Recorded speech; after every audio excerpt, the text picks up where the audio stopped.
Herkese merhaba. Umarım herkesin sağlığı ve keyfi yerindedir.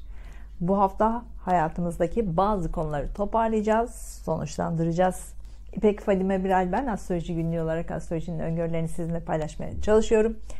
Bu videoda 11-17 Temmuz 2022 arasındaki gökyüzü hareketlerinin burçlar etkilerini paylaşmaya çalışacağım.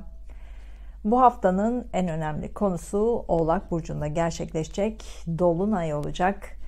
Ocak 2022'de yeni ayla başlayan konular bu dolunayla sonuçlanacak. Burçlar kısmında detaylarını anlatacağım. Yeni ay ve dolunaylar 6 ayda bir aynı burç üzerinde olur. Yeni ay hangi burçta olursa 6 ay sonra aynı burçta dolunay gerçekleşir. Ocak 2022'de Oğlak Burcu'nda yeni ay olmuştu. Özellikle iş, kariyer, meslek ve eğitim konularında hayatımızda yenilikleri başlatmıştık. Bu hafta Oğlak Burcu'nda dolunay olacak. Şimdi bu konuları toparlayacağız, sonuçlandıracağız.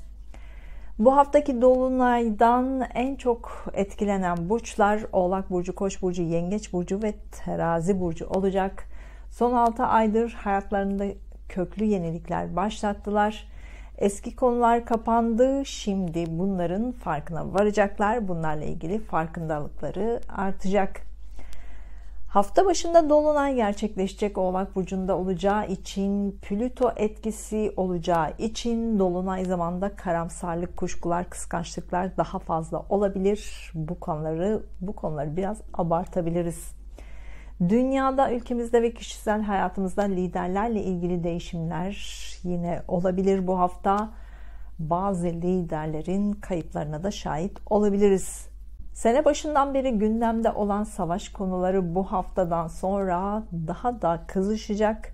Ancak bu haftadan sonra İsrail daha fazla sahnede olacak. Aylardır bütün videolarda bahsettiğim Kasım 2021'den beri bütün videolarda da Temmuz 2022'yi işaret ettim. Bir de 1-2-3 Ağustos 2022'de çok dikkat etmek gerekiyor. Çünkü 1-2-3 Ağustos 2022'de finansal olarak çok büyük bir deprem yaşanabilir.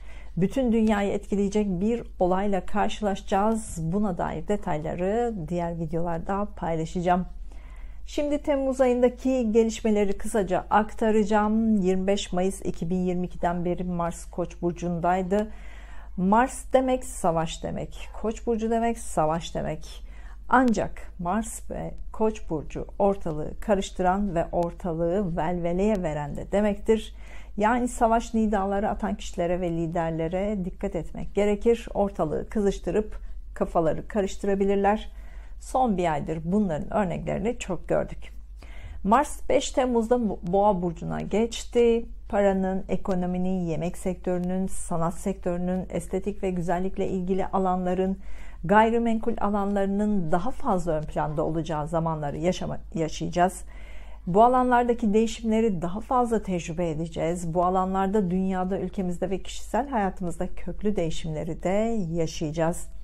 Mars Boğa burcunda olduğu dönemlerde, yani 5 Temmuz'la 21 Ağustos 2022 arasında Mars Uranüs'le kavuşacak, Mars Satürn'le ters açı yapacak, Kuzey Ay düğümüyle kavuşum yapıp Güney Ay düğümüyle zıt açı yapacak. Bu ne demek? Köklü ve büyük değişimlere hazır olmalıyız demek. Dünyada, ülkemizde ve kişisel hayatımızda 180 derece değişimlere hazır olmalıyız demek. Önümüzdeki 18 senenin, 9 senenin temellerini atacağız demektir. Kripto paralarla ilgili büyük gelişmelere hazır olmalıyız. Bu konulardaki yeniliklere hazır olmalıyız.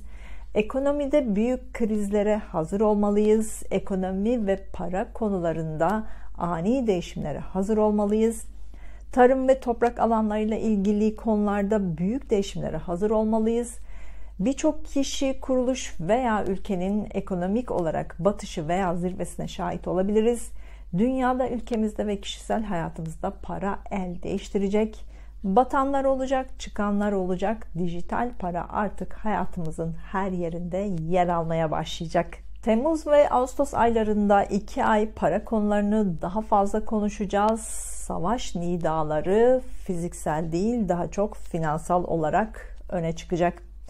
Teknolojik konularda yeni buluşlara hazır olmalıyız. Teknolojik alanlarda yeni ve farklı sistemlere hazır olmalıyız. Uzayla ve bilinmeyen konularla ilgili buluşlar daha fazla gündemde olacak. Rusya bu haftadan sonra daha da güçlenecek. Ağustos sonuna kadar bu gücünü de gösterecek. Daha fazla göz önünde olacak. Daha fazla sahnelerde olacak. Finansal olarak gücünü de gösterecek. Rusya'da çocuklar ve gençlerle ilgili bazı konularda köklü değişimler olacak. Çocuklar ve gençlerle ilgili teknolojik alanda büyük başarılar sergilenebilir. Teknoloji ve uzayla ilgili Rusya'da büyük bir gelişme yaşanabilir. Teknoloji ve uzayla ilgili yeni buluşlar, yeni projeler daha fazla gündeme gelebilir. Rusya bu alanlarda gücünü göstermeye başlayacak. Rusya Ağustos sonuna kadar hem güçlü olacak hem de gücünü göstermek için mücadele edecek ve topraklarını büyütecek. Ukrayna topraklarında değişimler yaşanacak. Ukrayna'da yeni siyasi oluşum gerçekleşebilir. Ukrayna'da yeni lider konusu bu ay gündeme gelebilir. İsrail Ağustos sonuna kadar karışık bir süreç yaşayacak. Büyük ve kimsenin beklemediği değişimleri yaşayacak. İsrail ülke içinde değişimler yaşayacak. Dünyaya ben buradayım demeye başlayacak. Çok fazla gündeme gelecek, çok fazla konuşulacak. Çünkü İsrail topraklarında büyük değişimler yaşanacak. İsrail savaş nidaları atabilir. İsrail içinde ve dışında savaş konuları daha fazla gündeme gelecek. Mayıs 2021'deki katliama benzer konular tekrar gündeme gelebilir. Ağustos sonuna kadar İsrail'i çok konuşacağız. Videolarda hangi günler olduğunu sizlerle ilerleyen videolarda paylaşacağım. Almanya Temmuz ve Ağustos'ta daha fazla sahnede olacak. Almanya çok konuşulacak. Siyasi değişimler olacak. Ülke içinde değişimler çok fazla olabilir. Diğer ülkelerle görüşmeler daha fazla yapılacak. Bu görüşmeler sonunda ilişkilerde büyük değişimler yaşanacak. Almanya'da liderlerle ilgili konular çok konuşulacak. Genç liderlerle ilgili konular gündeme gelebilir. Liderlerin cinsellikle ilgili görüşleri veya liderlerin cinsellikle ilgili konuları daha fazla konuşulabilir. Çocuklar ve gençlerle ilgili konularda büyük başarılar konuşulabilir. Teknolojik başarılar çok konuşulacak. Almanya'da finansal krizler yaşanabilir. Ülke içinde önümüzdeki 9 senenin temelleri atılacak. Finans konusunda, teknoloji konusunda ve ülke içindeki sistemler konusunda olacak. Bunlar para birimi ve resmi para değişebilir. Amerika Temmuz ve Ağustos aylarında finans konusunda yeni bir süreci başlatabilir. Dijital parayla ilgili büyük adım atacak. Yeni başlangıçlarla ilgili açıklamalar yapılabilir. Ekonomik kriz var. Ülkeyi çok fazla etkileyecek. Amerika bu haftadan sonra finansal krizle daha fazla mücadele edecek. Yeni yatırım planlarıyla ilgili düşünceler içinde hala çıkış yolunu bulamadı. Hemen her videoda söylüyorum, Avrupa Birliği'nde değişimler yaşanacak. Avrupa Birliği Aralık 2021'den beri değişimlerin ayak seslerini duymaya başladı. Temmuz ve Ağustos 2022'de Avrupa Birliği'nde dağılmalar ve kendi içinde tartışmalar yaşanabilir. Yeni kararlar alınacak, yeni sözleşmeler yapılacak, yeni ülkeler katılacak, eski ülkelerle olan ilişkiler tekrar gözden geçirilecek. Önümüzdeki 9 senenin temelleri atılacak, ancak bunların uygulanması yılın sonunda başlayacak. Yani Ekim ve Kasım aylarında hazırlık yapılacak. Şimdiden atılan adımlar Ekim ve Kasım aylarında tamamlanacak. Temmuz ve Ağustos ayı özellikle dünyada büyük güce sahip ülkelerin kaderinde büyük değişimler yaşanacağı aylar olacak. Temmuz ve Ağustos ayında Rusya, Almanya ve İsrail daha fazla konuşulacak. Amerika biraz geri planda kalıp bu ülkelerin değişimlerini izleyecek. Amerika ülke içindeki konulara daha çok odaklanacak. Amerika'da sağlık konuları da çok fazla gündeme gelebilir. Satürn bu hafta retro halinde olacak. Daha önceki videolarda çokça anlattım. Bir gezegen retro halinde ise yavaş ilerler demektir. Biz de o gezegenlerin etkileriyle ilgili konularda daha yavaş ilerlememiz gerekiyor. Bir de retro geçmiş demektir. Yani geçmişte yarım kalmış konular demektir. Retro yapan planetle ilgili konularda geçmişte eksik kalan konular tekrar gündemimize gelecek demektir. Satürn retro halinde 5 Haziran'dan başladı, 18 Ekim'e kadar devam edecek. Bu süre içinde biz de muhakemeler yapacağız. Sene başından beri öğrendiklerimizi, eğitildiklerimizi anlayacağız. Neler yaşadıklarımızı, bunları anlamaya çalışacağız. Mars hala Boğa burcunda ilerliyor. Mars harekete geçirmeyi anlatır. Başlangıçları işaret eder. Geçen haftalarda hayatımızda hızla ilerlediğimiz konularda bu haftada hızla adımlar atacağız. Dolunay zamanı tamamlanma zamanıdır. Bu hafta birçok konuyu hızla tamamlayacağız. Mars Boğa burcunda ilerliyor. Doğal afetler, toprakla ilgili konular, ormanlarla ilgili konular, yemekle ilgili konular, finansla ilgili, estetik ve güzellikle ilgili konular daha dikkatli olmalıyız. Atacağımız adımları iyi analiz etmeliyiz. Güneş Yengeç burcunda hala ilerliyor. Ev, aile, eş, ebeveynlerle ilgili konular hepimizin gündeminde. Bunlara dair görüşmeler, konuşmalar çok fazla. Bazı şeyleri kendi içimizde çözmeye çalışabiliriz. Ancak bunu yapmamalıyız. Daha açık olursak, içimizdekileri açıkça söylersek çözüm bulmak daha kolay olacak. Venüs İkizler burcunda bu hafta aşk ilişkilerinde kafalar karışık. Duygusallık değil, mantık ön planda. Aşk ilişkilerinde fikirler sürekli değişebilir. Farklı seçenekler de sürekli karşımıza çıkabilir. Jüpiter Koç burcunda bu haftanın şanslı burçları Koç burcu, Yay burcu, Aslan burcu, Yengeç burcu, Oğlak burcu ve Terazi burcu olacak. Bu şansı abartırlarsa güzel olanları yaşayamazlar. Bu yüzden abartmamaları gerekiyor. Plüto Oğlak burcunda ve retro halinde son aylarda hayatımızda deprem etkisi yapan konuları bu hafta muhakeme edeceğiz. Bu konuların tamamen hayatımızdan gittiğini artık kabullenmeliyiz. Deprem yaşandı ve bitti. Her şey yandı ve bitti. Retro zamanında bunu daha fazla düşüneceğiz.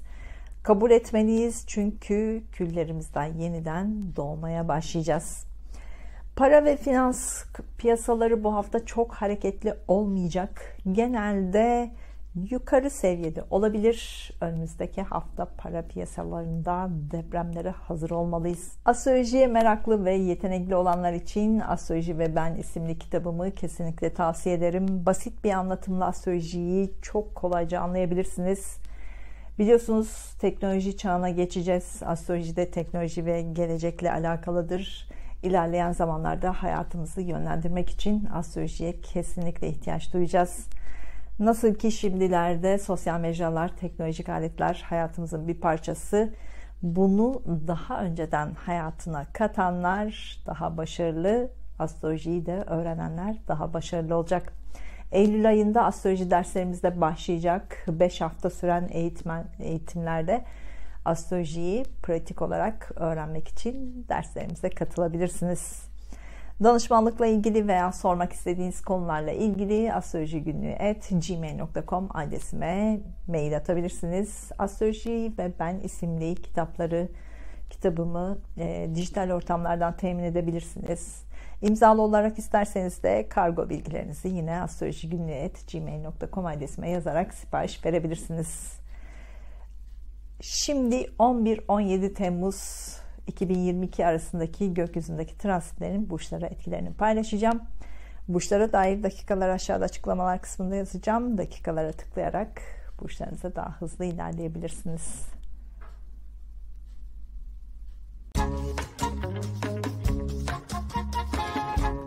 Burcu, yükselen burcu, ay burcu, Mars burcu ve Satürn burcu, Koç burcu olanlar 11-17 Temmuz haftası gökyüzü transitlerin burcunuz etkilerini anlatmaya çalışacağım. Kanalıma abone olup zile basarsanız videolardan daha hızlı haber alabilirsiniz. Katıl butonuna basarak da üye olabilirsiniz. Kanalıma destek olabilirsiniz. Bu hafta gündemimizde para konusu var. Parayla ilgili hızlı gelişmeler var. Bazen para konusunda beklentileriniz gerçekleşmeyebilir. Bu yüzden harcamalarınıza dikkat edin. Elinize geçecek para ile yatırım yapmalısınız. Kazançlı çıkabilirsiniz. Özellikle teknolojik yatırım alanlarını tercih etmelisiniz. Ocak 2022'den beri iş hayatınızda yeni alanlar, yeni sistemler, yeni yöntemlere yönelmeniz gerektiğini görmeye başladınız. İlk başlarda bunu kabullenmeniz zor oldu. Bunu erken fark ettiyseniz iş kariyer konusunda değişimleri kolayca tamamladınız. Ama fark etmediyseniz iş kariyer değişikliği konusunda zorlandınız. Eski sistem, eski yöntem ve eski iş alanlarınızda kalmak istediniz. Bu da sizi mutsuz etti.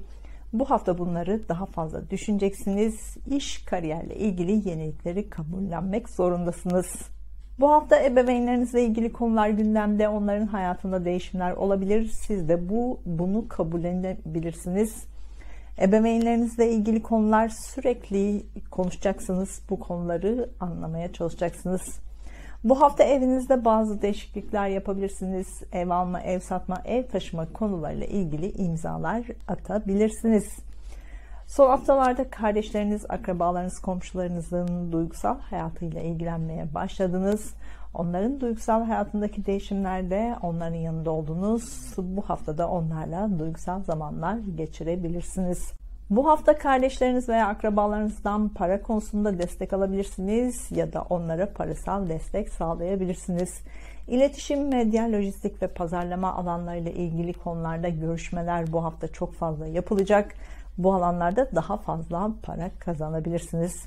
Bu haftanın şanslısı sizseniz, ancak şanslı olduğunuz alanları iyi anlamazsanız şansınızı küstürebilirsiniz. Karşınıza çıkan güzellikleri fark edin, kabul edin. Geçen sene başından beri teknolojiyle daha fazla ilgilenmeye başladınız. Teknolojik aletleri daha fazla kullanmaya başladınız. Hayatınızdaki birikimleri teknolojiyle daha pratik hale getirdiniz. Hayatınızda hedeflediğiniz alanlarda teknolojiyle daha da hızlandırdınız. Umarım bunları yaptınız. Şimdi bu alanlarla ilgili farkındalıklarınız daha da ortaya çıkacak. Teknolojiyle ilgili eksiklerinizi tamamlamaya başlayacaksınız. Geçen sene arkadaş konusunda şanslıydınız, ancak arkadaş konusundaki karamsar düşünceleriniz, kuşkularınız sürekli oldu. Bu düşünceler nedeniyle arkadaşlarınızı sürekli sorguladınız. Şanslı olduğunuzu dahi göremediniz. Bu sene arkadaşlarınızdan neler öğrendiğinizi daha iyi anlayacaksınız. Geçen seneki ve bu sene başından beri geçen süreçte öğrendiklerinizi iyi anlarsanız arkadaşlarınızın değerini daha iyi anlayabilirsiniz. Doğum haritanızda 16-17 derece Koç burcu var ise para konusunda ani değişiklikler yaşayabilirsiniz. Daha dikkatli olmalısınız.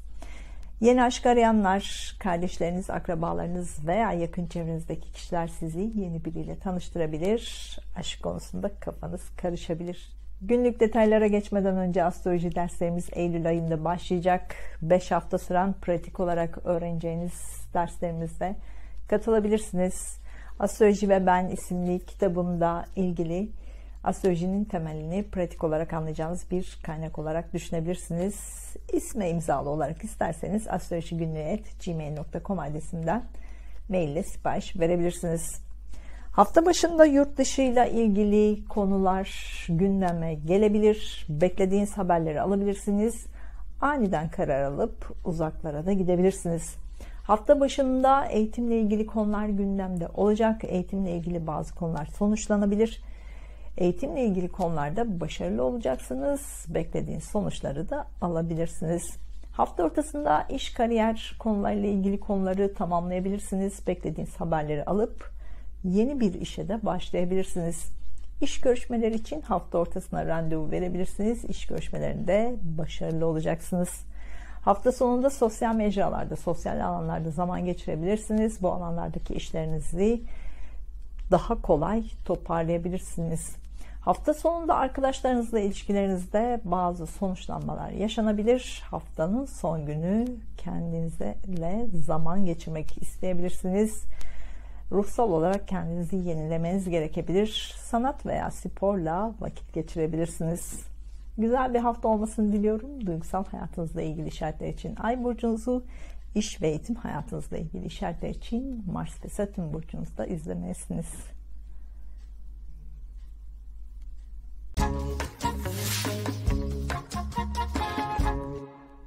burcu, yükselen burcu, ay burcu, Mars burcu ve Satürn burcu, Boğa burcu olanlar 11-17 Temmuz haftası gökyüzü transitlerinin burcu etkilerini anlatmaya çalışacağım. Kanalıma abone olup zile basarsanız videolardan daha hızlı haber alabilirsiniz.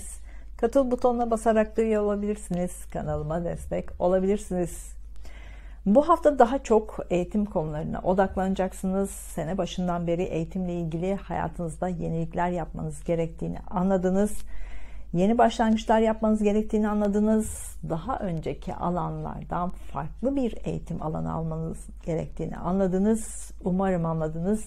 Bu hafta eski eğitim konuları geride kalacak. Yeni eğitim konularıyla ilgileneceksiniz. Geçen haftadan beri hayatınız o kadar hızlı akmaya başladı ki başınız döndü diyebilirim. Bu hafta yine hızlı adımlar atabilirsiniz. Ancak bu hafta biraz daha sakin olacaksınız, olmalısınız.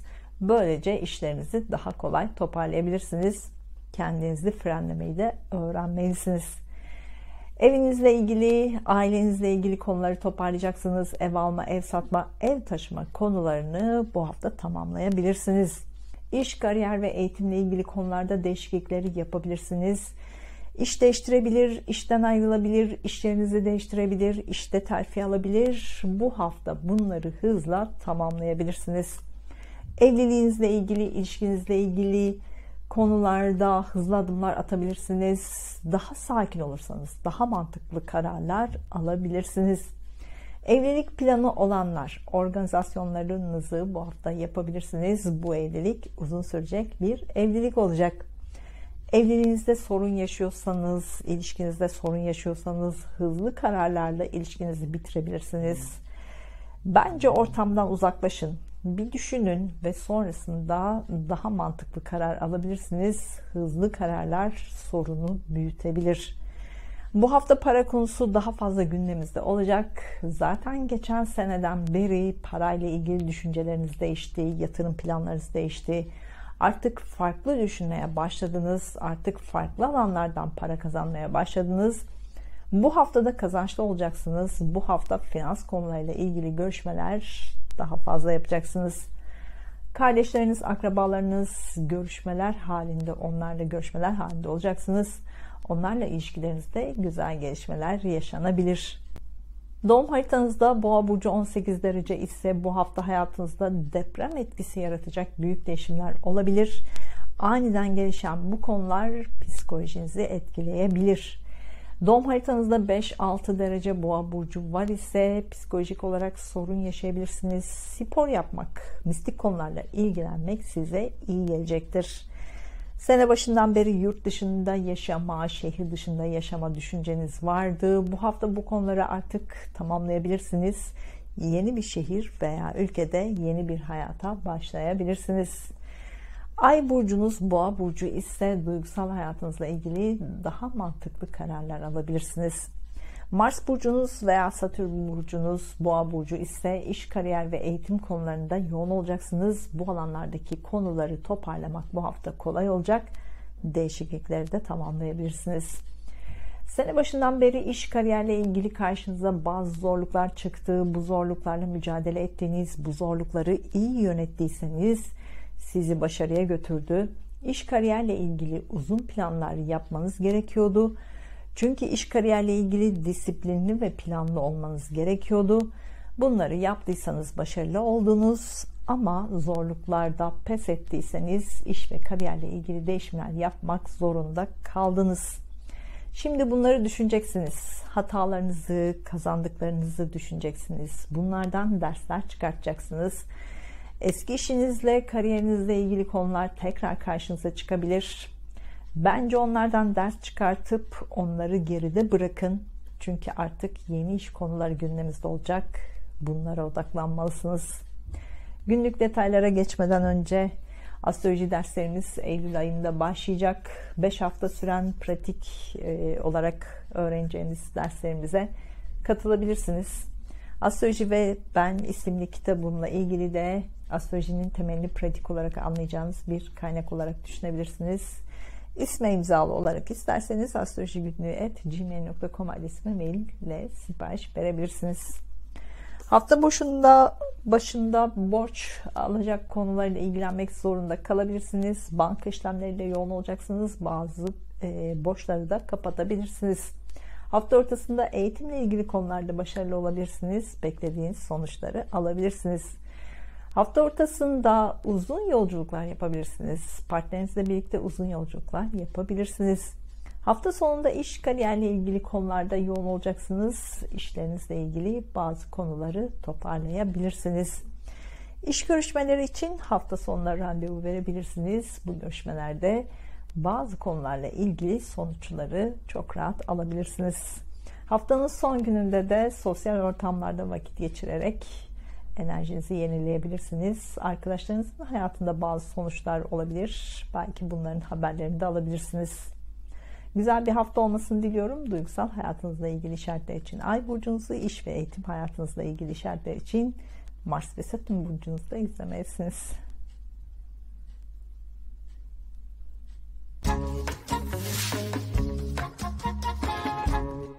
Burcu, yükselen burcu, Ay burcu, Mars burcu ve Satürn burcu, ikizler burcu olanlar 11-17 Temmuz haftası gökyüzü transitinin burcunuz etkilerini anlatmaya çalışacağım. Kanalıma abone olup zile basarsanız videolardan daha hızlı haber alabilirsiniz. Katıl butonuna basarak da üye olabilirsiniz. Kanalıma destek olabilirsiniz. Bu hafta para konusunda en şanslı burç sizsiniz. Para konularını, yatırım konularını sürekli görüşeceksiniz. Parayla ilgili güzel gelişmelerle karşılaşabilirsiniz. Ocak 2022'den beri finansal olarak zor süreçler geçirdiniz. Eşinizin, ortağınızın parasıyla ilgili konularla ilgilenmek zorunda kaldınız. Belki hukuksal süreçlerle karşılaştınız. Bu hafta bu konular sonuçlanacak. Ocak 2022'den beri yeni yatırım konularıyla ilgilenmek zorunda kaldınız. Yeni yatırım fikirleri geliştirdiniz. Bu hafta bu konuları toparlayacaksınız. Bu yeni sistemle ilerlemeye başlayacaksınız. Geçen haftadan beri depresif durumlar var.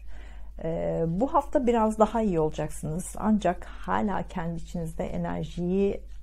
içinizdeki enerjiyi anlamaya çalışıyorsunuz. Çünkü içinizde büyük bir enerji var. Sanki patlamaya hazır, bomba gibi hissedebilirsiniz. Bunu sporla veya sanatla ortaya çıkartmalısınız. Yoksa içinizdeki enerji içinizde kalırsa psikolojik ve sağlık sorunları yaşayabilirsiniz. Aslında bu durumu pozitif hale dönüştürebilirsiniz. Yani kendi içinizdeki enerjiyi keşfetmelisiniz. Kendi halinizde kalmalısınız. Bu enerjiyle yeni planlar yapmalısınız. Çünkü Eylül ayından sonra hayatınızda değişimler olacak. Bu değişimleri şimdiden planlamaya başlayabilirsiniz. Aralık 2021'den beri hayatınızda değişiklikler olması gerektiğini zaten anladınız. Özellikle eş ve ilişkiler konusunda değişiklikler yapmanız gerekiyordu. Hala yapmadıysanız plan yapın. Değişimlerin kontrolünü elinize alın. Yoksa mecbur kalacaksınız. Bu hafta gündemimizde aşk var. Aşk ilişkinizde bazı konular sonuçlanabilir.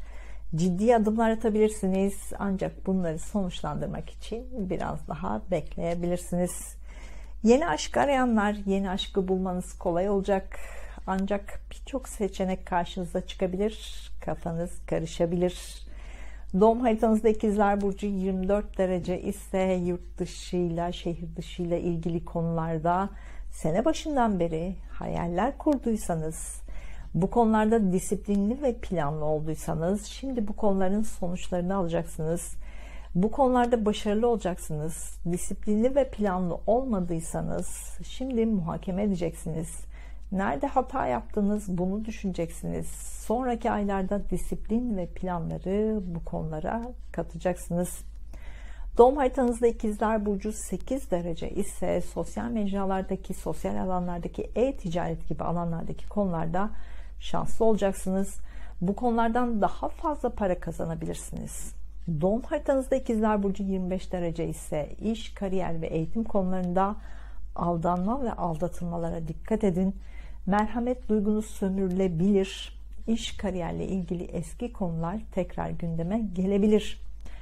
Günlük detaylara geçmeden önce astroloji ile ilgili derslerimiz Eylül ayında başlayacak. 5 hafta süren pratik olarak öğreneceğiniz derslerimize katılabilirsiniz. Astroloji ve Ben isimli kitabımla ilgili de astrolojinin temelini pratik olarak anlayacağınız bir kaynak olarak düşünebilirsiniz. İsme imzalı olarak isterseniz de astrolojigünlüğü@gmail.com adresine mail ile sipariş verebilirsiniz. Haftanın ilk günlerinde ikili ilişkilerle yoğun olacaksınız. Bitişler ve başlangıçlar yaşayabilirsiniz. Hafta ortasında hukuksal konularla ilgilenmek zorunda kalabilirsiniz. Son 2 senedir gündemimizde olan sorunlarla ilgili, sorunlu giden evliliğinizle ilgili, ortaklığınızla ilgili hukuksal süreci tamamlayabilirsiniz. Borç alacak konuları, eş veya ortaklıklarla ilgili parasal konularla da ilgilenmek zorunda kalabilirsiniz. Hafta sonu uzun yolculuklar yapabilirsiniz. Uzaktan beklediğiniz haberleri de alabilirsiniz. Hafta sonunda eğitimle ilgili konularda sonuçlar alabilirsiniz. Eğitimle ilgili başarılı olabilirsiniz. Haftanın son gününde iş kariyerle ilgili beklediğiniz haberleri alabilirsiniz. Güzel bir hafta olmasını diliyorum. Duygusal hayatınızla ilgili işaretler için Ay burcunuzu, iş ve eğitim hayatınızla ilgili işaretler için Mars ve Satürn burcunuzda izlemelisiniz.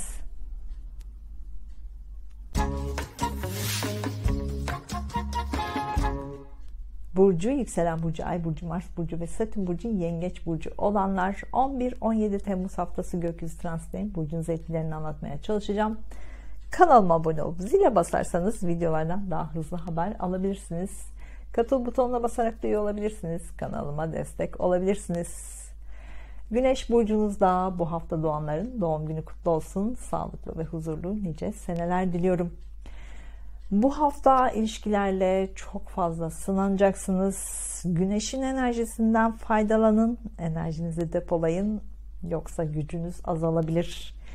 Ocak 2022'den beri özellikle ilişkiler konusunda değişiklikler vardı. Bu özel ilişkiniz olabilir, eşinizle ilgili olabilir, ortağınızla ilgili olabilir. Karşınızdaki kişi veya kişilerin değiştiğini düşündünüz. Onların size davranışlarının değiştiğini düşündünüz.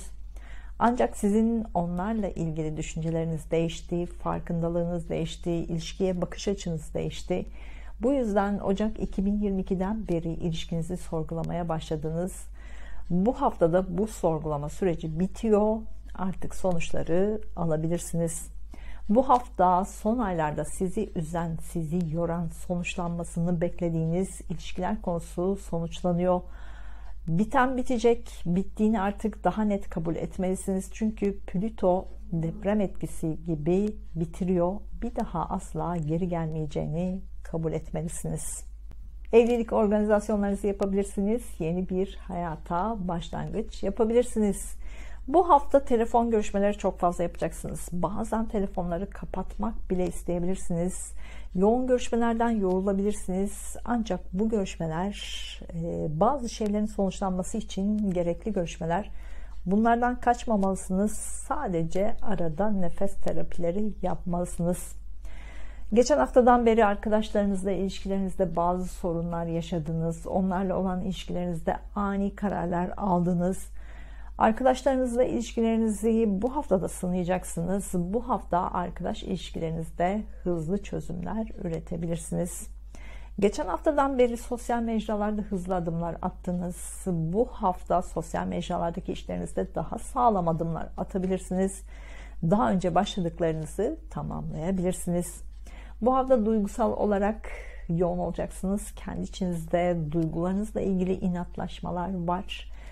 Kendinize itiraf edemeyeceğiniz duygular var. Kendinizde inatlaşmayın. İç sesinizi iyi anlayın. İyi değerlendirin. Duygularınızı içinizde yaşamayın. Duygularınızı açık açık konuşmalısınız.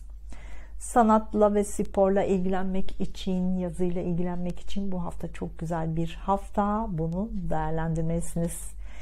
Sene başından beri yeni yatırım planları yaptıysanız bu hafta bunları muhakeme edeceksiniz. Önümüzdeki aylarda yeni yatırım konuları da tekrar gündeme gelebilir.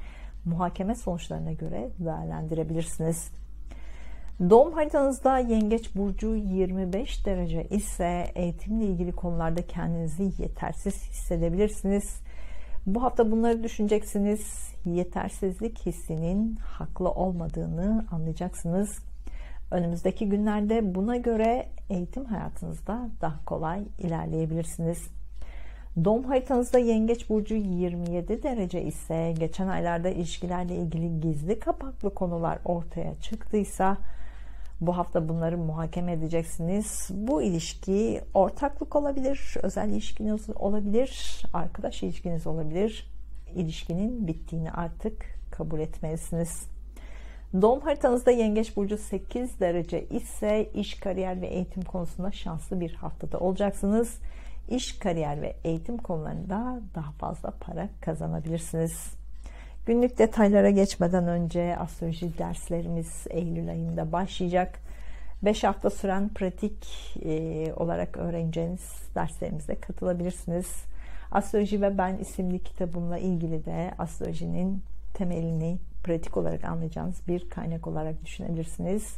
İsme imzalı olarak isterseniz de astrolojigünlüğü@gmail.com adresime maille sipariş verebilirsiniz. Hafta başında sağlığınıza dikkat etmelisiniz. Özellikle karaciğerle ilgili konular gündeme gelebilir. Sağlık konusunu biraz da abartabilirsiniz. Sağlık sektörü, kamu sektörü, hizmet sektörüyle ilgili beklediğiniz haberleri hafta başında da alabilirsiniz. Hafta ortasında ikili ilişkilerle yoğun olacaksınız. İlişkilerinizle ilgili ciddi kararlar alabilirsiniz. Bu evlilik kararı olabilir ya da ayrılık kararı olabilir. Bu kararlarınızı hafta ortasında uygulayabilirsiniz. Hafta sonunda finansal olarak biraz zorlanacaksınız. Biraz fazla harcama yapabilirsiniz. Uzun zamandır gündemde olan yatırım konularını da tamamlayabilirsiniz. Eş veya ortakla ilgili hukuksal süreçler tamamlanabilir. Haftanın son gününde uzun yolculuklar yapabilirsiniz. Eğitimle ilgili konularda da başarılar var. Güzel bir hafta olmasını diliyorum. Duygusal hayatınızla ilgili işaretler için Ay burcunuzu, iş ve eğitim hayatınızla ilgili işaretler için Mars ve Satürn burcunuzda izlemelisiniz.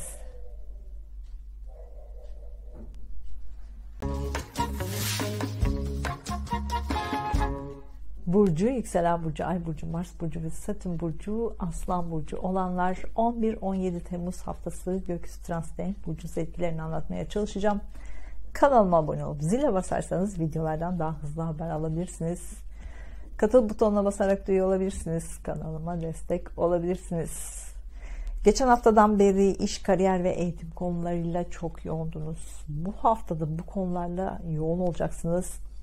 Bazı konuları toparlamak ve tamamlamak daha kolay olacak. İş, kariyer ve eğitim konularında ani değişimlere de hazır olmalısınız. Geçen hafta işle ilgili alanlarda tartışmalar yaşamış olabilirsiniz. Bu haftada iş yerinizde bazı tartışmalar yaşayabilirsiniz. Böyle durumlarda alandan uzaklaşın. Bu konu çok uzayabilir. Sizin kontrolünüzden çıkabilir. Sakin olun. Çözümü sonraya bırakın.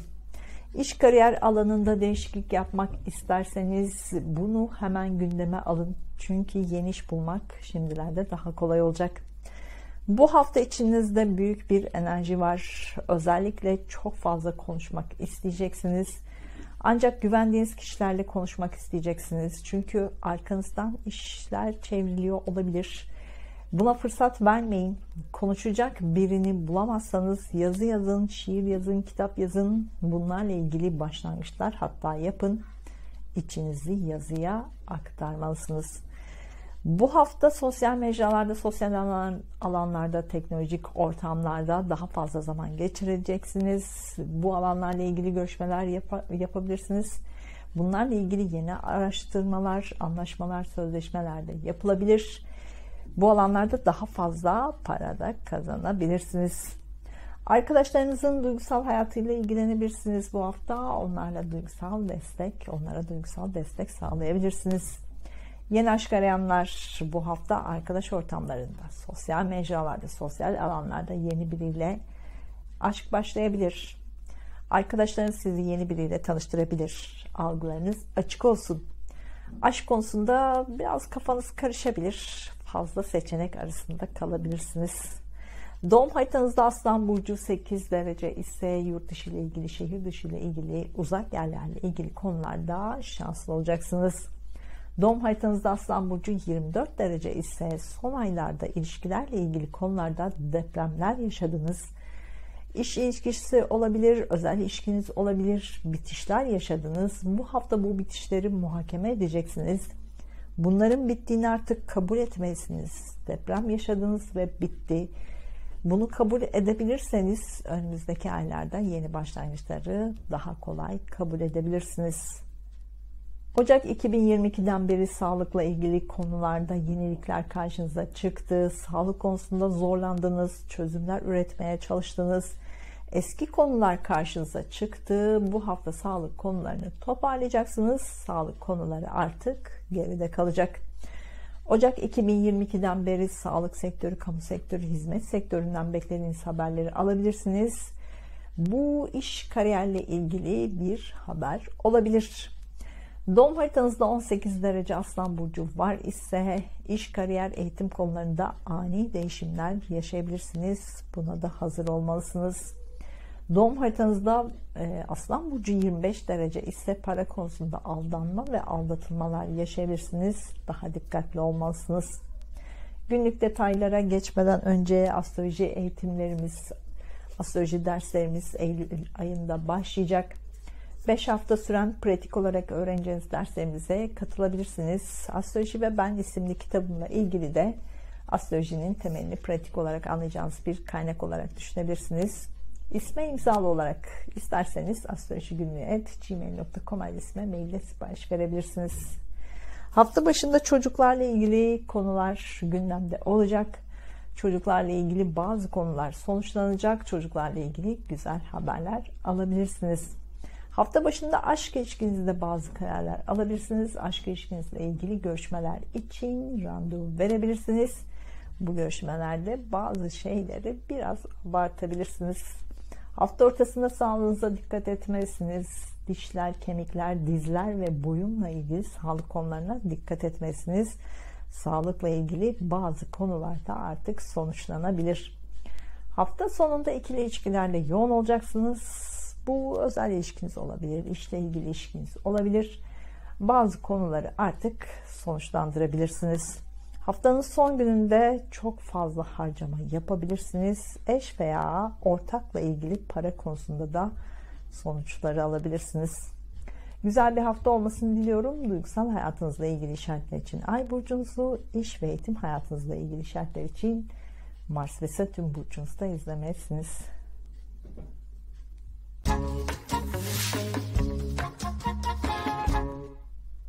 Burcu, yükselen burcu, ay burcu, Mars burcu ve Satürn burcu, Başak burcu olanlar 11-17 Temmuz haftası gökyüzü transitleri burcunuz etkilerini anlatmaya çalışacağım. Kanalıma abone olup zile basarsanız videolardan daha hızlı haber alabilirsiniz. Katıl butonuna basarak da üye olabilirsiniz. Kanalıma destek olabilirsiniz. Son aylarda iş, kariyer, eğitim konularıyla yoğundunuz, yoruldunuz. Bu hafta bu konularda görüşmeler yapacaksınız. Bu görüşmelerden güzel haberler alabilirsiniz. Bu hafta iş, kariyer ve eğitim konularından daha fazla para kazanabilirsiniz. Geçen hafta eğitimle ilgili alanlarda hızlı adımlar attınız. Yeni başlangıçlar yaptınız. Umarım yaptınız. Bu hafta eğitim konularıyla daha fazla yoğun olacaksınız. Bu konular sizi biraz yoracak, sizi çok fazla zorlayacak.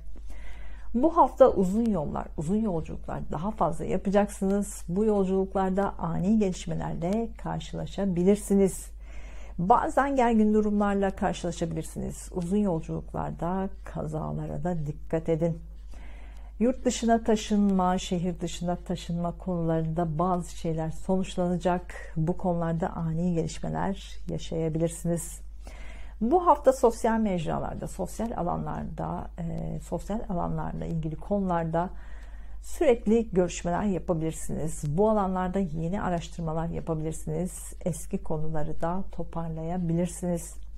Bu hafta arkadaşlarınızla ilişkilerinizi konuşacaksınız. Bu ilişkilerden fayda sağlıyor musunuz? Bunu çok fazla düşüneceksiniz. Buna göre arkadaş ilişkilerinizde bitişler veya başlangıçlar da yapabilirsiniz. Teknolojik ortamlardaki projelerinizi toparlamak bu hafta daha kolay olacak. Teknolojik alet ve sistemlerle ilgili yeni öğrendiklerinizi uygulamak kolay olacak. Bunlarla ilgili konuları bu hafta toparlamak kolay olacak. Ocak 2022'den beri çocuklarla ilgili bazı konularda büyük değişimler vardı. Çocuk konusunda eski konular bitecek, yeni konular başlayacaktı. Bunları iyi anlamalıydınız, bunları iyi algılamalıydınız. Çocuk konusunda farkındalıklarınız arttı. Bunları daha fazla muhakeme edeceksiniz. Farkındalıklarınız daha da artacak. Son aylarda çocuk konusundaki değişimler oldu. Bu hafta bu değişimleri artık kabulleneceksiniz. Doğum haritanızda Başak Burcu 18 derece ise yurt dışı ile ilgili, şehir dışı ile ilgili, uzak yerlerle ilgili konularda ani değişimler yaşayabilirsiniz. Ocak 2022'den beri aşk ilişkinizle ilgili farkındalığınız değişti. Aşkla ilgili düşünceleriniz değişti. Aşk ve cinsellikle ilgili düşünceleriniz, fikirleriniz değişti. Eski düşüncelerinizi artık geride bırakacaksınız. Yeni düşüncelerinizi bu hafta daha fazla muhakeme edeceksiniz. Aşk ilişkinizle ilgili konuları sonuçlandıracaksınız. Doğum haritanızda Başak Burcu 24 derece ise sağlığınıza dikkat etmelisiniz. Son aylarda karşınıza çıkan sağlık konuları tekrar gündeme gelebilir. Hızlı çözümler de üreteceksiniz.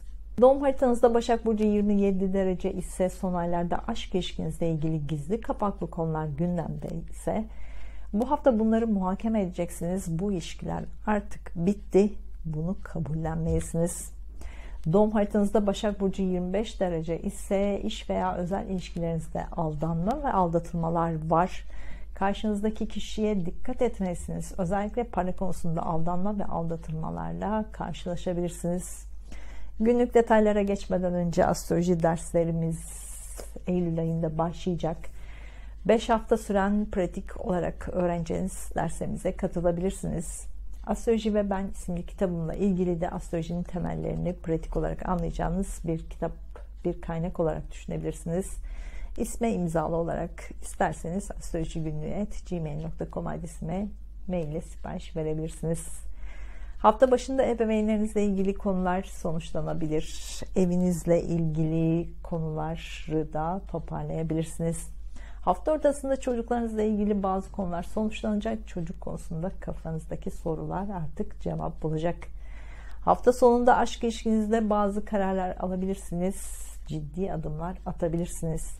Hafta sonunda sağlığınıza dikkat etmelisiniz. Ayaklar, boyun, boğaz bölgesine dikkat etmelisiniz. Bunlarla ilgili sonuçları alabilirsiniz. Güzel bir hafta olmasını diliyorum. Duygusal hayatınızla ilgili işaretler için Ay burcunuzu, İş ve eğitim hayatınızla ilgili işaretler için Mars ve Satürn burcunuzda izlemelisiniz.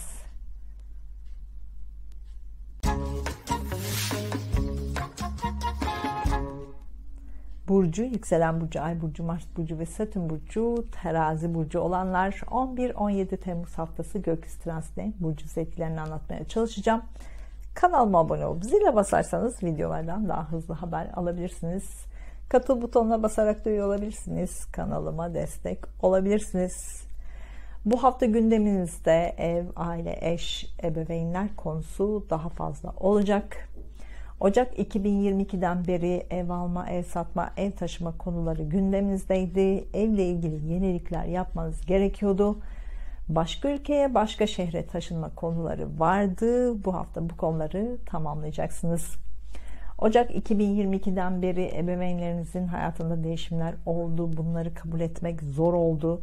Bu hafta bunları düşüneceksiniz. Artık bunu kabulleneceksiniz. Farkındalığınız artacak. Kabullenmek için sebepleri daha iyi göreceksiniz. Ocak 2022'den beri eşinizle ilgili, evliliğinizle ilgili farkındalığınız arttı. Evlilikle ilgili artık farklı düşünmeye başladınız. Evlilik konusunu kendi içinizde abarttığınızı daha fazla anlamaya başladınız. Umarım başladınız. Bu düşüncelerinizle birlikte evliliğinizi ve eşinizle ilgili konularda değişimler yapabilirsiniz. Bu hafta iş, kariyer ve eğitim konularında görüşmeler yapacaksınız. Bu konuları çok fazla konuşacaksınız. Muhakemeler yapacaksınız. Bazı konuları kolayca toparlayabilirsiniz. Geçen hafta çok fazla para harcadınız. Aslında yatırım yapmanız gerekiyordu. Siz harcamayı tercih ettiniz. Bu haftada yine fazla harcamalar yapabilirsiniz. Bu sizi finansal olarak zorlayabilir. Dikkatli olmalısınız. Eş, ortaklık konularında hukuksal süreçler var. Bunlarla ilgili bazı sonuçları bu hafta alabilirsiniz. Yurt dışı ile ilgili, şehir dışı ile ilgili, uzak yerlerle ilgili konular gündeminizde. Uzaklardan beklediğiniz para varsa elinize gelebilir. Sene başından beri evlilik konusu gündeminizdeydi. Evlilik organizasyonlarınızı bu hafta yapabilirsiniz. Doğum haritanızda Terazi burcu 24 derece ise son aylarda aşk ilişkinizle ilgili kafanız karıştı. Karamsar düşünceler var. Bu hafta bunları daha fazla muhakeme edeceksiniz. Bazı sonuçları alacaksınız. Bunları da uygulayacaksınız. Eski aşk ilişkiniz veya aşk ilişkinizde eski konular gündeme gelebilir. Artık aşk ilişkinizde daha mantıklı kararlar verebilirsiniz. Doğum haritanızda Terazi burcu 24 derece ise son aylarda çocuklarla ilgili konular gündemimizdeydi. Çocuklarla ilgili sınanma halindeydiniz. Onların hayatında değişimler oldu. Bu sizi çok yordu. Çocuklar konusunda disiplinli olmanız gerekiyordu. Çocuklar konusunda planlı olmanız gerekiyordu. Bu hafta bunları daha fazla düşüneceksiniz. Bunlardan dersler çıkartacaksınız, çıkartmalısınız. Çünkü önümüzdeki aylarda aynı konular tekrar gündeme gelecek. Buna hazırlıklı olmalısınız. Doğum haritanızda Terazi burcu son derecelerinde ise evliliğinizle ilgili, eşinizle ilgili son aylarda gizli kapaklı konular karşınıza çıktı. Bu hafta bunu daha net göreceksiniz. Bunu muhakeme edeceksiniz. Bu evliliğin bittiğini artık kabullenmelisiniz.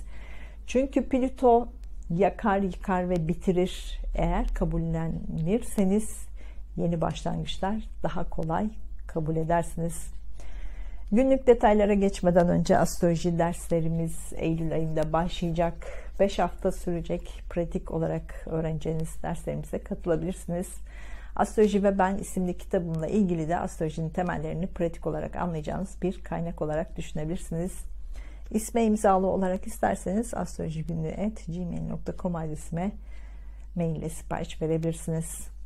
Hafta başında kardeşlerinizle, komşularınızla, akrabalarınızla ilgili konular var. Onlarla görüşmeler yapabilirsiniz. İşle ilgili onlardan destek alabilirsiniz. Hafta ortasında evinizle ilgili değişiklikleri tamamlayabilirsiniz. Ebeveynlerinizle ilgili konular gündeme gelebilir. Bu konular sonuçlanabilir. Hafta ortasında hayatınızda büyük bir değişim yaşanabilir. Bazı şeylerin bittiğini artık kabul etmelisiniz. Hafta sonunda aşk ilişkinizle ilgili bazı konular sonuçlanabilir. Aşk ilişkinizde ciddi kararlar da alabilirsiniz.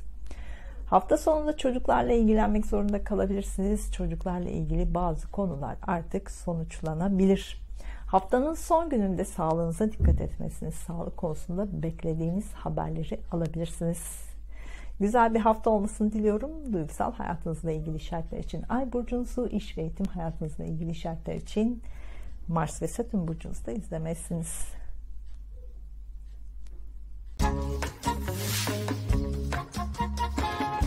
Burcu, yükselen burcu, ay burcu, Mars burcu ve Satürn burcu, Akrep burcu olanlar 11-17 Temmuz haftası gökyüzü transitlerinin burcunuzu etkilerini anlatmaya çalışacağım. Kanalıma abone olup zile basarsanız videolardan daha hızlı haber alabilirsiniz. Katıl butonuna basarak üye olabilirsiniz. Kanalıma destek olabilirsiniz. Geçen hafta ilişkilerle ilgili hızlı adımlar attınız. İlişkiler konusu sizi çok yordu.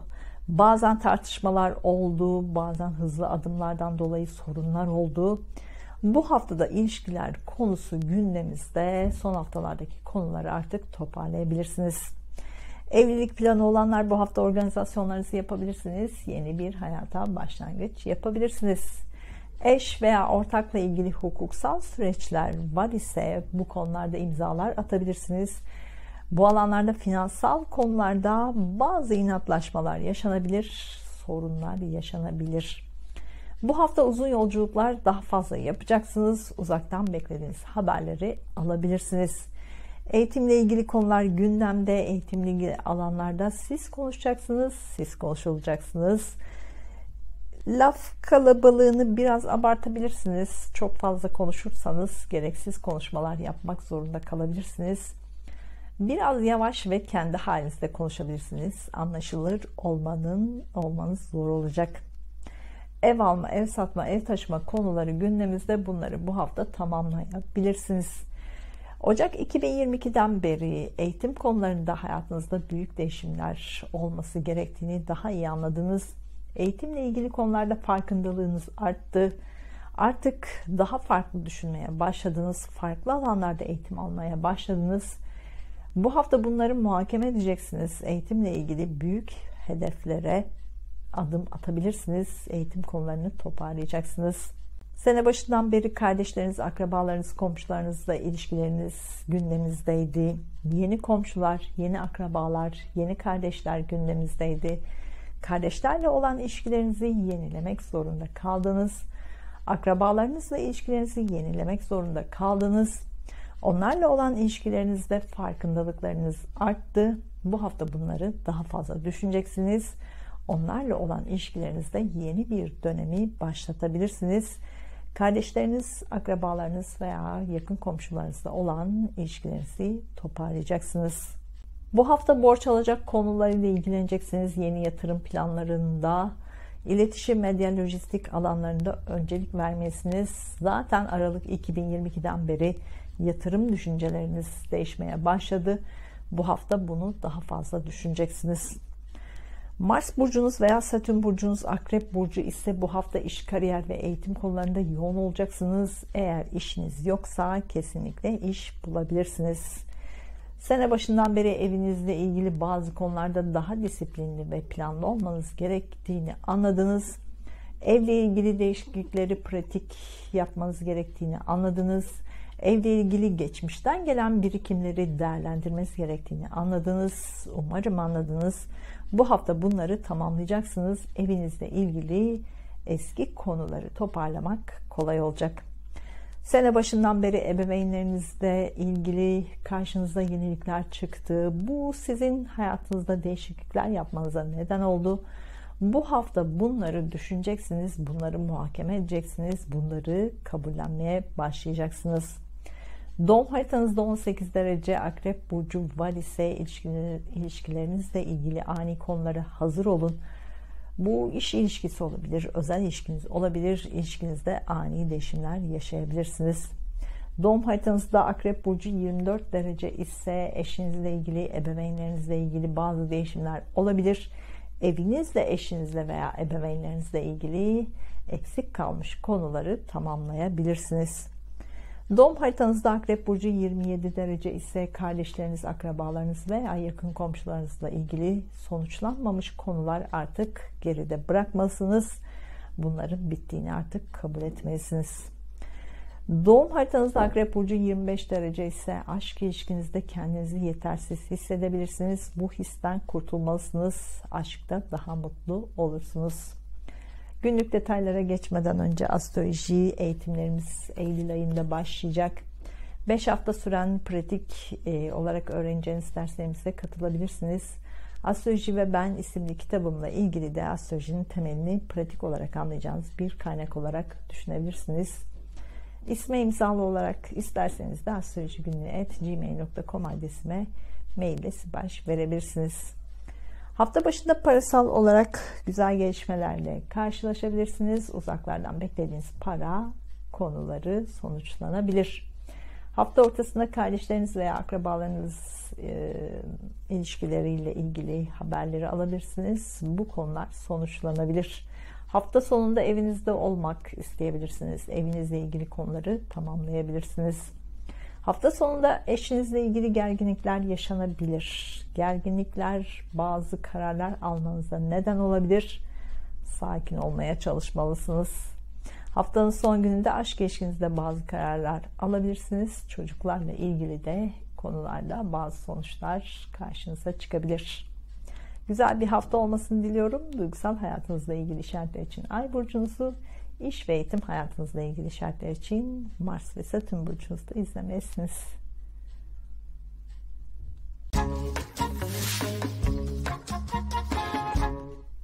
Burcu, yükselen burcu, Ay burcu, Mars burcu ve Satürn burcu, Yay burcu olanlar 11-17 Temmuz haftası gökyüzü transiti burcunuz etkilerini anlatmaya çalışacağım. Kanalıma abone olup zile basarsanız videolardan daha hızlı haber alabilirsiniz. Katıl butonuna basarak üye olabilirsiniz. Kanalıma destek olabilirsiniz. Bu hafta ikili ilişkilerde daha duygusal zamanlar yaşayacaksınız. Ne istediğinizi daha iyi anlayacaksınız. Buna göre adımlar atarsanız ilişkilerde sağlam adımlarla ilerleyebilirsiniz. Eylül ayından sonra ikili ilişkilerde daha fazla gündeme gelecek. Bu hafta eşiniz veya ortağınızla ilgili finans konusunda şanslı olacaksınız. Eşiniz veya ortağınızdan para konusunda destek olabilir. Geçen hafta finansal olarak zor bir süreç geçirdiniz. Çok fazla harcama yaptınız. Ancak bu harcamalar size yatırım olarak dönecek. Merak etmeyin. Özellikle yemek sektörü, gayrimenkul sektörü, estetik ve güzellikle ilgili konularda yaptığınız yenilikler uzun vadede sizin için olumlu dönüşleri olacak. Geçen hafta sağlık konuları gündemimizdeydi. Bu hafta da hala gündemimizde. Hızlı adımlar atmaktan kaçının. Sağlıkla ilgili daha sakin ve yavaş olmalısınız. Boyun, boğaz, ses telleriyle ilgili, karaciğerle ilgili konularda daha dikkatli olun. Bitkilerden destek alın. Yeni iş arayanlar sağlık sektörü, kamu sektörü, hizmet sektörü, eğitimle ilgili alanlarda, huzur evleri, yemek sektörü, hastane gibi alanlarda yeni işler bulabilirsiniz. Algılarınız açık olsun. 2020 Haziran 2022 Haziran arasında hayatınızda 180 derece değişimler oldu. Hayatınızda yeni düzenler kuruldu. Hayatınıza yenilikler kattınız. Önümüzdeki 9 senenin, önümüzdeki 18 senenin temellerini attınız. Şimdi bunları daha iyi anlayacaksınız. Buna göre düzeninizi devam ettireceksiniz. Sene başından beri para kazanma, parayı yatırıma dönüştürme konuları gündemimizdeydi. Bunlarla ilgili farkındalığınız değişti. Özellikle gayrimenkulden, yeraltı kaynaklarından para kazanma konularıyla ilgili eski sistemleri değiştirmek zorunda kaldınız. Bu alanlardaki farkındalıklarınız arttı. Bu alanlardaki para kazanma sistemleriniz değişti. Bu hafta bunları muhakeme edeceksiniz. Bunlarla ilgili değişiklikleri artık daha kolay kabulleneceksiniz. Ameliyat konuları gündeme gelebilir. Buna dair planlarınızı da tamamlayabilirsiniz. Son haftalarda aşk konusu gündemimizdeydi. Aşk ilişkinizle ilgili hızlı adımlar attınız. Bazen şanslı olduğunuzu düşündünüz. Bazen bu düşünce yüzünden size nazar değdiğini düşündünüz. Aşk konusunda fazla abartabilirsiniz. Fazla abartmayın. Keyfini çıkartın. Aşk ilişkinizle ilgili ciddi adımlar da atabilirsiniz. Doğum haritanızda yay burcu 8 derece ise aşk konusunda şanslı olacaksınız. Aşk ilişkinizde güzel zamanlar yaşayacaksınız. Birkaç seçenek arasında kalabilirsiniz. Birini seçeyim derken elinizdekinden olmayın. Sene başından beri kardeşleriniz, akrabalarınız veya yakın komşularınızla ilgili konularda sınanma halindeydiniz. Kardeşleriniz, komşularınızla ilgili karamsar düşünceler içinde oldunuz. Kuşkular içinde oldunuz ama onlardan çok şey öğrendiniz.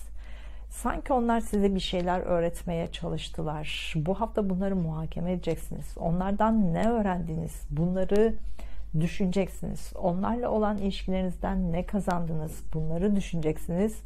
Önümüzdeki zamanlarda bu düşüncelerin size ışık olacak. Doğum haritanızda yay burcu 8 derece ise çocuklarla ilgili bu hafta çocuklarla ilgili konularda şanslı olacaksınız. Günlük detaylara geçmeden önce astroloji derslerimiz Eylül ayında başlayacak.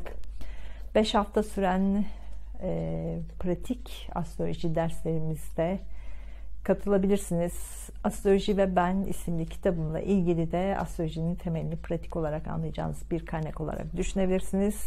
İsme imzalı olarak isterseniz astrolojigünlüğü@gmail.com adresine mail ile sipariş verebilirsiniz. Hafta başında enerjiniz yüksek olacak. Evinizde, ebeveynlerinizle, eşinizle ilgili konuları toparlamak kolay olacak. Hafta başında iş görüşmeleri, aşk görüşmeleri yapmak için randevu verebilirsiniz. Hafta ortasında parayla ilgili konular sonuçlanabilir. Parayla ilgili güzel haberler alabilirsiniz. Hafta sonunda kardeşlerinizle, akrabalarınızla daha fazla zaman geçirebilirsiniz. Onların hayatında bazı konuların sonuçlandığını görebilirsiniz. Bu konularda onların yanında olacaksınız. Haftanın son gününde ebeveynlerinizle, eşinizle ilgili konular tamamlanabilir. Onlarla ilgili sonuçları alabilirsiniz. Bunları kabullenebilirsiniz. Onlarla görüşmeler yapabilirsiniz. Güzel bir hafta olmasını diliyorum. Duygusal hayatınızla ilgili işaretler için Ay burcunuzu, iş ve eğitim hayatınızla ilgili işaretler için Mars ve Satürn burcunuzda izlemelisiniz.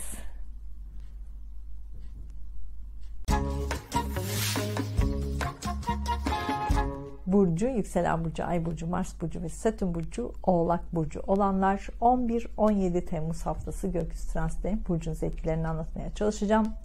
Kanalıma abone olup zile basarsanız videolardan daha hızlı haber alabilirsiniz. Katıl butonuna basarak üye olabilirsiniz. Kanalıma destek olabilirsiniz. Hafta başında Oğlak burcunda dolunay gerçekleşecek. Bu dolunay sizi çok etkileyecek. Ocak 2022'de yeni ay olmuştu. Bununla birlikte birçok yeniliklere başlamıştınız. Şimdi bu hafta dolunayla birlikte bu yeniliklerin tamamlanması süreci olacak.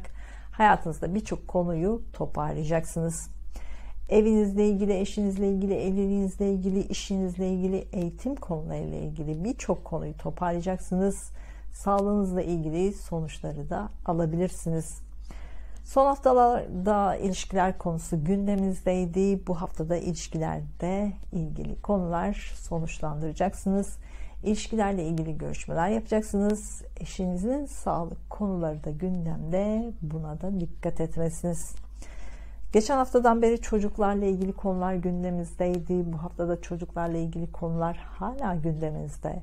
Çocuklarla ilgili konularda hızlı adımlar atabilirsiniz. Biraz yavaş olmalısınız.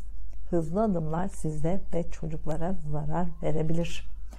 Çocuklarla ilgili konularda hayatınızda büyük değişiklikler bu hafta olabilir. Bu hafta estetik ve güzellikle ilgili biraz fazla para harcayabilirsiniz. Eller, kemikler, dişlerle ilgili estetik ve güzellikle ilgili işlemleri bu hafta yaptırabilirsiniz. Geçen haftadan beri aşk konusu gündemimizdeydi. Aşk ilişkinizle ilgili hızlı adımlar attınız. Aşk ilişkinizle ilgili ani değişimler yaşayabilirsiniz. Aşk ilişkinizle ilgili ciddi adımlar da atabilirsiniz. Yeni aşk arayanlar hızlı başlayacak aşka hazır olun. Bazı ortamlarda tartışmalarla başlayacak bir aşk da karşınıza çıkabilir. Büyük aşklar kavgayla başlar. Dikkatli olun. Bu hafta ilişkiler konusu sürekli gündemimizde olacak. Ortaklık konularında güzel haberler alabilirsiniz. Evlilikle ilgili organizasyonlarınızı da yapabilirsiniz. Sene başından beri parayla ilgili ani gelişmelerle karşılaştığınız, aniden elinize gelen paralar oldu, aniden elinizden giden paralar oldu. Disiplinli ve planlı olmanız gerekiyordu. Bunu öğrenmeniz gerekiyordu. Bu hafta bunları muhakeme edeceksiniz. Elinize gelen paraları neden yatırıma dönüştüremediniz? Bunları muhakeme edeceksiniz. Bazı şeyleri anlayacak ve öğreneceksiniz. İlerleyen zamanda aynı hataları yapmamalısınız. Doğum haritanızda Oğlak burcu 24 derece ise eskiden yarım kalmış para konusu tekrar karşınıza çıkabilir. Beklediğiniz para elinize gelebilir. Doğum haritanızda Oğlak burcu 27 derece ise son aylarda hayatınızda deprem etkisi yaratan konular oldu. Bu hafta bunları düşüneceksiniz. Bu konuların artık bittiğini kabullenmelisiniz. Eğer kabullenirseniz önümüzdeki zamanlarda yeni başlangıçlar yapmanız daha kolay olacak. Aralık 2021'den beri ruhsal olarak kendi içinizde bazı şeylerin değişmesi gerektiğini daha iyi anladınız. Kendi benliğinizle ilgili farkındalığınız arttı. Kendi değerinizi daha iyi anladınız. Merhamet duygularınızın kullanıldığını daha iyi anladınız. Din, felsefe ve spiritüel konularla kendinizi anlamaya çalıştınız. Kendinizi eğitmeye çalıştınız. Umarım çalıştınız. Bu hafta bunları daha iyi anlayacak, farkına varacaksınız. Kendinizdeki değişikliklerin de farkına varacaksınız. Günlük detaylara geçmeden önce astroloji derslerimiz Eylül ayında başlayacak. 5 hafta süren pratik olarak öğreneceğiniz derslerimize katılabilirsiniz. Astroloji ve Ben isimli kitabımla ilgili de astrolojinin temelini pratik olarak anlayacağınız bir kaynak olarak düşünebilirsiniz. İsme imzalı olarak isterseniz astrolojigünlüğe@gmail.com adresime maille sipariş verebilirsiniz. Hafta başında sürekli kendinizle konuşacaksınız. Bu konuşmalar muhakemelerle ilgili olabilir. Biraz yorucu da olabilir. Ritüeller yapın. Ritüellerde ateş ve su kullanmalısınız. Hafta ortasında enerjiniz yüksek olacak. Duygularınızla ilgili bazı kararlar verebilirsiniz. Bu kararları uygulayabilirsiniz. Ortak işlerle ilgili görüşmeler için, aşk görüşmeleri için hafta ortasına randevu verebilirsiniz. Hafta ortasındaki dolunay hayatınızda birçok konuyu toparlamanıza yardımcı olacak. Öncesinde bunun planlarını yapın. Hafta sonunda uzun zamandır beklediğiniz para elinize gelebilir. Parayla ilgili güzel gelişmelerle karşılaşabilirsiniz. Haftanın son gününde kardeşlerinizle veya yakın çevrenizdeki kişilerle olan ilişkilerinizde bazı konularda sonuçlanabilir. Güzel bir hafta olmasını diliyorum. Duygusal hayatınızla ilgili işaretler için Ay burcunuzu, iş ve eğitim hayatınızla ilgili işaretler için Mars ve Satürn burcunuzda izlemelisiniz.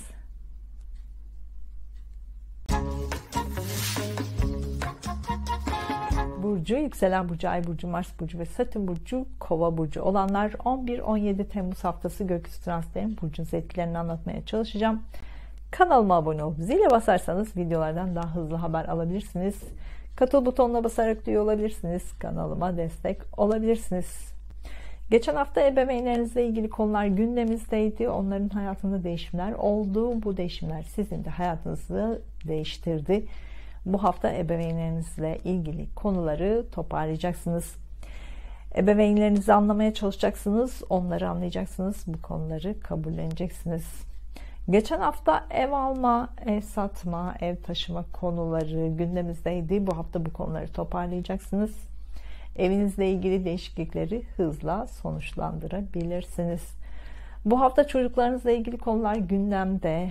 Aralık 2021'den beri çocuklarla ilgili konularda farkındalığınız arttı. Çocuk konusunda değişiklikler oldu. Bu hafta çocuklarla ilgili daha fazla duygusal olacaksınız. Çocuklarla ilgili konularda yatırımlar yapabilirsiniz. Çocuklarla ilgili konularda daha fazla para harcayabilirsiniz.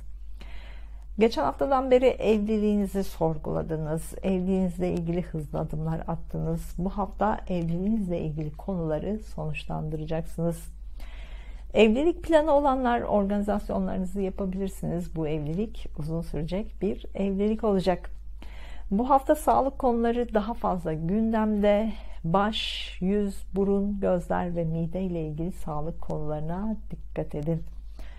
Sağlık sektörü, kamu sektörü, hizmet sektörü, eğitim sektöründen beklediğiniz haberleri alabilirsiniz. Bu alanlarla ilgili görüşmeler yapabilirsiniz. Bu görüşmelerden güzel haberler de alabilirsiniz. Başlangıçlar yapabilirsiniz. Bu alanlarda güneş gibi parlayacaksınız. Başından beri kendinizi anlama, kendinizi yetiştirme konularında yenilikler karşınıza çıktı.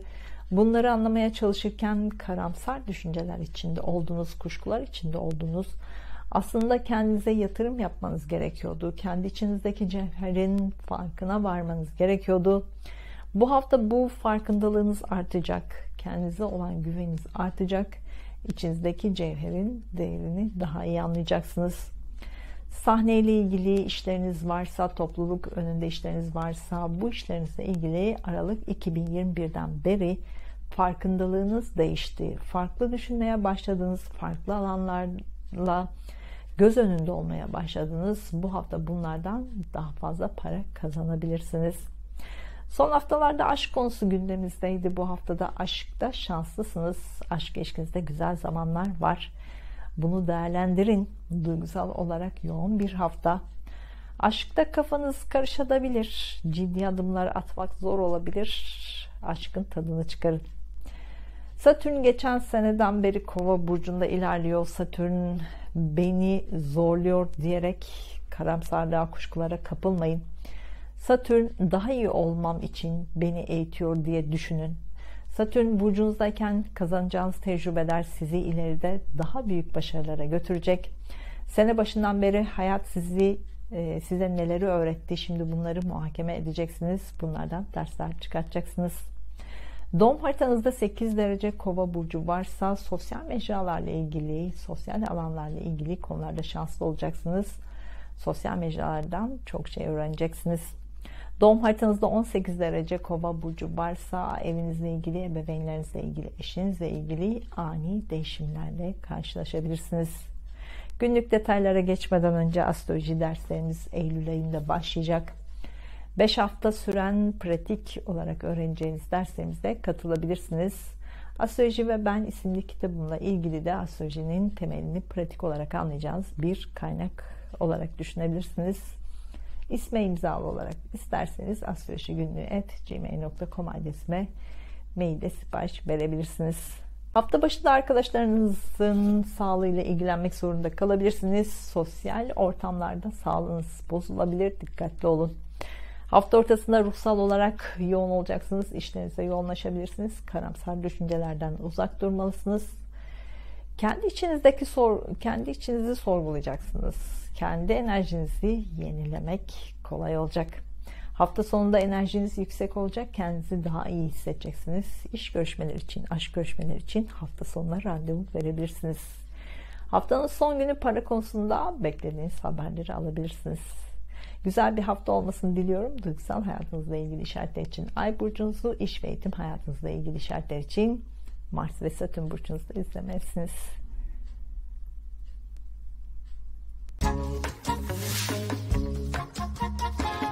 Burcu, yükselen burcu, Ay burcu, Mars burcu ve Satürn burcu, Balık burcu olanlar 11-17 Temmuz haftası gökyüzü transitlerinin burcunuz etkilerini anlatmaya çalışacağım. Kanalıma abone olup zile basarsanız videolardan daha hızlı haber alabilirsiniz. Katıl butonuna basarak da üye olabilirsiniz. Kanalıma destek olabilirsiniz. Son haftalarda çocuklarla ilgili konular daha fazla gündemimizdeydi. Bu haftada çocuklarla ilgili konularda güzel haberler alabilirsiniz. Çocuklarla ilgili konuları görüşeceksiniz. Çocuklarla ilgili konular nedeniyle evinizde değişiklikler yapabilirsiniz. Bu hafta evinizle ilgili dekorasyon değişikliği yapabilirsiniz. Bununla ilgili daha fazla para harcayabilirsiniz. Ev alma, ev satma, ev taşıma konuları gündeminizdeydi. Ancak bunları tamamlamak için biraz daha bekleyeceksiniz. Sene başından beri sosyal mecralarda, sosyal alanlarda farkındalığınız artmaya başladı. Astroloji ile spiritüel alanlarla ilgili farkındalığınız artmaya başladı. Yeni arkadaşlar edindiniz, farklı kişilerle tanıştınız. Bunlar iş ve kariyerde size farklı tecrübeler kazandırdı. Bu hafta bunları daha fazla düşüneceksiniz. Bunlardan dersler çıkartmalısınız. Sosyal mecralara, sosyal alanlara, spiritüel konulara, astrolojiye ilginiz değişmeye başladı. Bu alanlarla ilgili eski düşünceleriniz değişmeye başladı. Daha fazla zaman geçirmeye başladınız. Eskiden ilgilenmiyordunuz, şimdi daha fazla bu alanlarla ilgilenmeye belki başladınız. Belki eğitimler aldınız. Bu hafta bunların daha fazla farkına varacaksınız. Farkındalığınız daha da öne çıkacak. Sene başından beri ruhsal olarak çok yoruldunuz. Sanki içinizde bir kemirgen vardı. Sizin enerjinizi sürekli kemirdi diye düşündünüz. Aslında kendi içinizdeki değişiklikleri anlamanız gerekiyordu. Sizin değişmeniz gerekiyordu. Bu değişimi yapmanız için kendinizle daha fazla zaman geçirmeniz gerekiyordu. Kendi enerjinizi anlamanız gerekiyordu. Kendinizi disiplinli yapmanız gerekiyordu. Planlı olmak için eğitmeniz gerekiyordu kendinizi. Kendi enerjinizi keşfetmeniz gerekiyordu. Şimdi bunları daha fazla düşüneceksiniz. Bunlardan öğrendiklerinizi anlamaya çalışacaksınız. Sahnelerle ilgili işleriniz varsa, topluluk önünde işleriniz varsa bu hafta bu işlerinizde güneş gibi parlayacaksınız. Siz konuşacaksınız, konuşulacaksınız. Güçlü olacaksınız. Bu hafta aşk konusu gündemimizde. Yeni aşk başlayabilir. Aşk ilişkinizde yeni kararlar alabilirsiniz. Bu kararları yılın sonlarında uygulayabilirsiniz. Geçen haftadan beri kardeşleriniz, akrabalarınız, yakın çevrenizdeki kişilerle ilgili konular karşınıza çıkmaya başladı. Onların hayatında değişimler olmaya başladı. Bu haftada bu konular gündemde. Bu değişimler sizin de hayatınızda değişikliklere neden olabilir. Buna hazır olun. Yeni iş arayanlar, iletişim, medya, lojistik, pazarlama alanlarında işler karşınıza çıkabilir. Algılarınızı açın. İşiniz varsa bu alanlardaki yenilikleri işlerinize katarsanız daha başarılı olursunuz. Daha fazla kazanç sağlayabilirsiniz. Doğum haritasında Balık burcu 8 derece ise para konusunda bu hafta şanslı olacaksınız. Doğum haritanızda Balık burcu 25 derece ise kendinizi yetersiz ve değersiz hissetmekten vazgeçin. Kendi değerinizi anlamaya çalışın. Sizin hayal gücünüz çok kuvvetli. Hayallerinizden vazgeçmeyin. Sonuna kadar mücadele edin. Günlük detaylara geçmeden önce astroloji derslerimiz Eylül ayında başlayacak. 5 hafta süren pratik olarak öğreneceğiniz derslerimize katılabilirsiniz. Astroloji ve Ben isimli kitabımla ilgili de astrolojinin temelini pratik olarak anlayacağınız bir kaynak olarak düşünebilirsiniz. İsme imzalı olarak da isterseniz astrolojigünlüğü@gmail.com adresine sipariş verebilirsiniz. Hafta başında işlerinizle ilgili konuları artık toparlayacaksınız. Aylardır gündeminizde olan konular sonuçlanabilir. Eğitimle ilgili konularda hafta başında beklediğiniz haberleri alabilirsiniz. Eğitimle ilgili konularda hafta başında başarılı olabilirsiniz. Hafta ortasında arkadaşlarınızla vakit geçirmek için plan yapın. Arkadaşlarınızla ilişkilerinizde sonuçlanmalar olabilir. Onların hayatında değişimler olabilir. Onların yanında olabilirsiniz. Hafta sonunda biraz depresif durumlar söz konusu olacak. Kendi içinizde çekilmek isteyebilirsiniz. Haftanın son gününde enerjiniz yüksek olacak. Aşk görüşmeleri için randevu verebilirsiniz. Güzel bir hafta olmasını diliyorum. Duygusal hayatınızla ilgili işaretler için Ay burcunuzu, iş ve eğitim hayatınızla ilgili işaretler için Mars ve Satürn burcunuzda izlemelisiniz.